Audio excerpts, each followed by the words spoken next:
36 जिल्हे, 36 बातम्या. News G9 Maharashtra.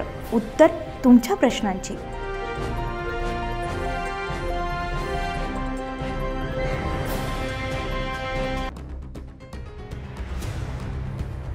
Georai तालुक्यातील तुकानाईक तांडा येथील लहू धोंडीबा राठोड वय वर्ष 55 राहणार तुकानाईक तांडा पोस्ट खांडवी हे बीड येथे झालेल्या बंजारा समाजाच्या मोर्चामध्ये सहभागी होऊन घरी परत आल्यानंतर बंजारा समाजाला आरक्षण मिळावं हा हेतू त्यांच्या डोक्यामध्ये फिरत होता.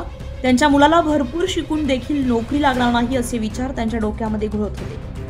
दरम्यान बंजारा समाजाला आरक्षण मिळत नसल्यामुळे लहू अस्वस्थ झाले होते. काल दिनांक 16 सप्टेंबर 2025 रोजी सायंकाळी त्यांनी एक चिठ्ठी लिहिली. त्यामध्ये त्यांनी मी लहू धोंडीराम राठोड राहणार तुकानाईक तांडा खांडवी असून मी ऊस तोडण्याचे काम करतोय.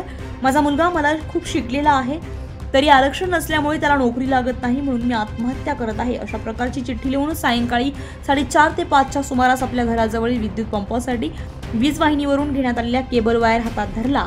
यामध्ये त्याला विजेचा जोरदार धक्का बसल्यामुळे त्यांचा जागीच मृत्यू झाला. या घटनेची माहिती मिळताच परिसरातील नागरिकांनी त्यांना गेवराई येथील उपजिल्हा रुग्णालयामध्ये दाखल केलं, मात्र तोपर्यंत ते मयत झाले होते. या घटनेची माहिती गेवराई पोलीस स्टेशनला कळल्यानंतर गेवराई पोलीस ठाण्याचे पोलीस निरीक्षक उपनिरीक्षक सुरेश पारधी यांनी भेट देऊन पाहणी केली आहे. या प्रकरणी त्यांनी दिलेल्या माहितीवरून गेवराई पोलीस ठाण्यामध्ये 17 सप्टेंबर बुधवारी अकस्मात मृत्यूची नोंद करण्यात आली आहे. पुढील तपास पोलीस उपनिरीक्षक सुरेश पारधी करतायत.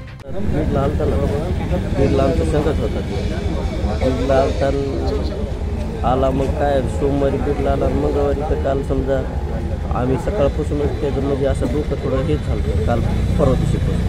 मग आला 4:30 वाजता समजा 4-1 वाजता आम्ही सगळे आता सकाळी तर जेवण खाऊन करून दुपारपर्यंत थांबले काही लोक, पण दुपारून आज त्याच्या मार्गाला जातेच ना घरी. म्हणजे आता 2-3 माणसं होते, पण ते नाहीच म्हणला डायरेक्ट हेच करून घेतलं. काय नाव तुमचं? विठ्ठल धोंडीराम राठोड. हो. काय शासनाकडे मागणी का? शासनाकडे आम्हाला काय आता महाराजांनी सांगितलं तीच मागणी आमची, काय मागणी. आमचं एक ऊसतोडी कामगारचा मुलगा त्या पालक ते ऊस तोडून त्या मुलासाठी खूप खूप प्रयत्न केलं, कर्जबाजारी झालं, वावर दुसऱ्याच्या नावावर केलं आणि काल मोर्चा काढलं होतं आरक्षणासाठी, एसटी कॅटेगरीसाठी. आम्ही मोर्चामध्ये माझ्या संघ संगतीला होता तो, पण ते मोर्चाचे दिशा पाहून ते आगभूत झाला आणि आजभूत झाल्याच्या नंतर त्याच्या डोक्यात फॅट आला की एवढं प्रयत्न करून माझा हा मुलगा कुठेच लागू शकत नाही असं माझा विश्वास आहे. याच्या मुलाचे त्या डोक्यात ते भिनल्याच्या नंतर तो घरी आला आणि सगळ्या समाजाला सांगू राहिलं मी आता जगू शकत नाही, माझ्या मुलाच्या शिक्षणापायी मी वाया गेलो, आता माझं काही उरलं नाही, याच्यासाठी मी आत्महत्या करतो. आम्ही सर्व लोकांनी त्याला थांबिलं, पण थांबायचा प्रयत्न केला नाही.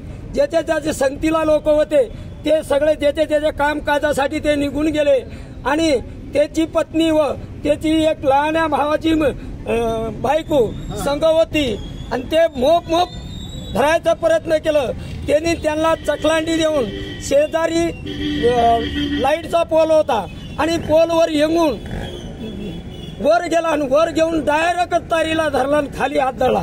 तर आम्ही 4:30 वाजता गेवराईमध्ये होतो.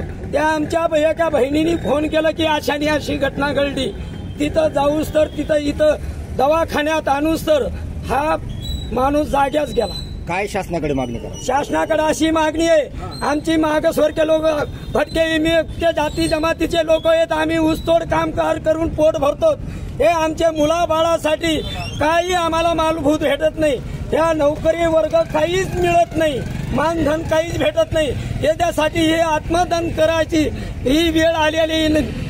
असे 3 घटनास्थळी असे झाले की आम्ही मुलामुळं सगळंच वंचित भिकायला लागलो. इथून देश कर्नाटक पर्यंत ऊस तोडतो, घरादाराला कुलूम ठोकून आम्ही मुलाबाळासाठी शिक्षणचा दर्जा देतो. आम्हाला काही ह्याच्यात भेटलं नाही, याच्यामुळं आम्ही आत्महत्या करीत आहोत असं म्हणून त्यांनी आत्महत्या केलेलं आहे. काय नाव तुमचं? लक्ष्मण महाराज खांडवी तुकानाईक तांडा. तुम्ही नातेवाईक आहेत का त्यांचे? हा, माझ्या आत्याचा मुलगा आहे. धन्यवाद. न्यूज G9 महाराष्ट्रासाठी क्राईम रिपोर्टर राशिद मुलतानी, गेवराई.